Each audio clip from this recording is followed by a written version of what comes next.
Hey guys, it's Robin and welcome back to the Science of Self-Care. Currently sitting in a park in Brazil, Brasilia, Brazil, and we're gonna have a little dragon fruit together. I love the fruits here because they're so different from the fruits that I grew up with. But we're also gonna be talking about bloating, and bloating is something very common that I think has touched every single person's life in some form or another. Some of us have struggled with bloating more than others. I've certainly had periods where I had really bad bloating where I literally looked pregnant, and luckily I found a lot of tools, supplements, and also meals that work very well for my body. I'm going to share a few of those supplements today, but do keep in mind that everyone's bloating experience is a bit different. That's partially because there are so many different reasons why someone might be bloated. I highly recommend reading the book Bloated Belly Whisperer. It's written by a doctor. It's evidence-based, it's very practical, and it's kind of made to help you figure out the root cause of your bloating. Obviously, you're also going to want to see your own physician if you're really struggling with digestive issues, but I think it's a great starting point, and books are awesome. Probably one of the two most common reasons that people are bloated are because of constipation. They literally haven't had a bowel movement and things are just building up inside of their intestines. Not a good feeling. Or it can be a buildup of gas. You may have gone to the bathroom recently, but the second that you eat something, your microbiome has created a byproduct of all of this gas that is literally putting pressure on your digestive walls and making you look pregnant. So as mentioned in the latter, your microbiome plays a big part, and also in constipation. So my first recommendation for a supplement is really taking a great probiotic and prebiotic. And my favorite combination, they call it a symbiotic, is the Seed Daily Symbiotic. As always, this is not sponsored. It's just truly the best pre and probiotic I have ever used and found. It is pricey. To me, it's very much worth it. I highly recommend if you're someone who has been really struggling with digestive issues and feels like they are able to invest $40 a month in their digestive health. This is one of my top supplement recommendations. Next to that, there's a number of other supplements that have also been really helpful to me. So probably one of the most underrated gut health supplements is glutamine. This is an amino acid that is so nourishing to the cells in our digestive lining. It helps them create stronger, tight junctions, which is literally the connections between the cells in our digestive system.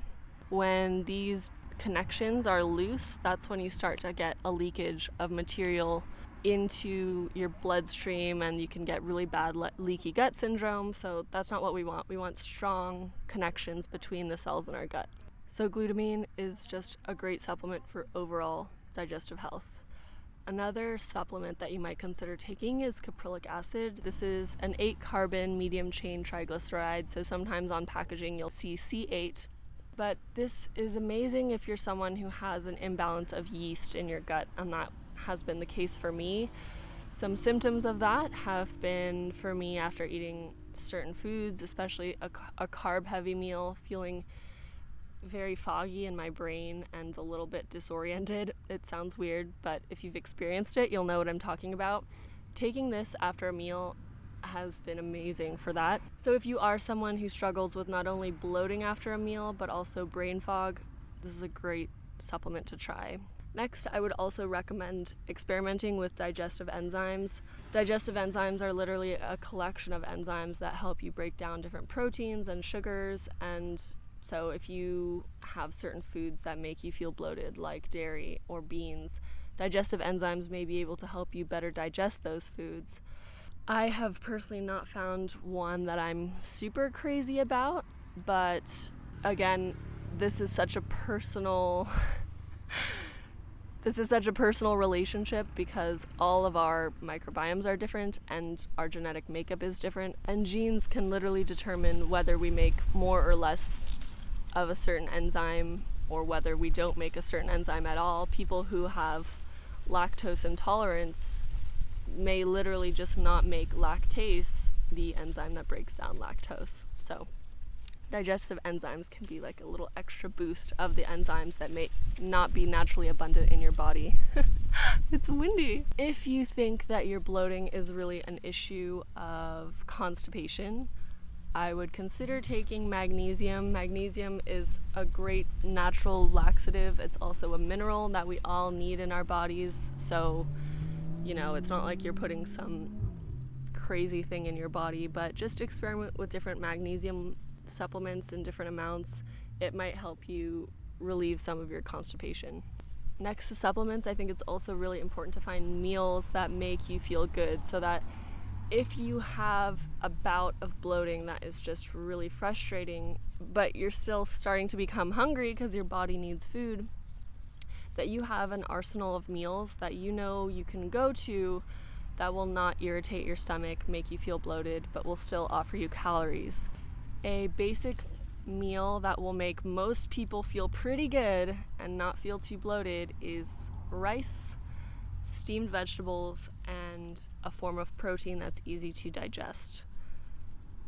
Again, you may be an outlier and perhaps rice is something your digestive system struggles with, but most people tolerate rice really well, so I think it's a great staple to always have in your house. I say steamed or sauteed vegetables because if you're having really bad bloating, it might be a nice idea to give your body and digestive system a break from breaking down raw vegetables. So maybe taking a break from salads or raw smoothies or raw fruits. I mean, I love raw apples, but eating raw apples can sometimes make my stomach just balloon up. It does not work well for me.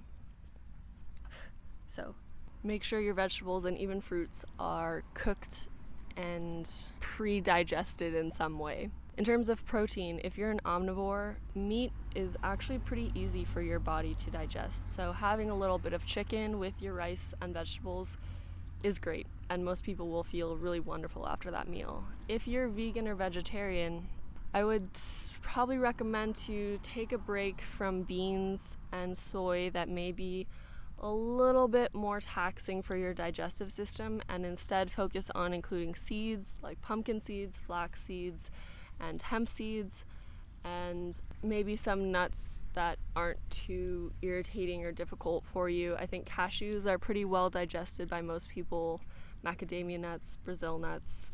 Really the key here is to become a bit of a bloating detective, to not become upset or judgmental or angry if something goes wrong. I still become bloated, but to just come at it with a sense of curiosity and what did I recently eat? What's the context of my life when I became bloated?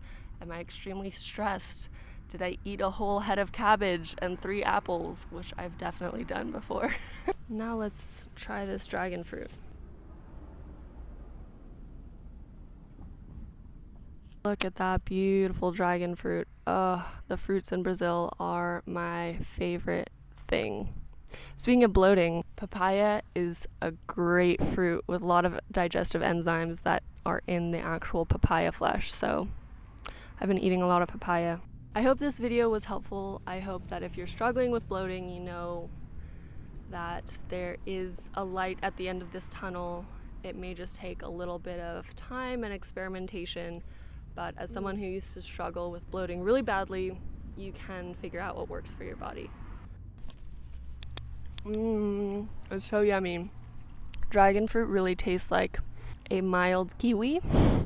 So kiwi can be pretty sour, and the little seeds add a little bit of a crunch. Oh, I love it so much. I would love to know if there are any de-bloating hacks that you've discovered. Let's share. Let's make this a community of feeling our best and taking care of ourselves.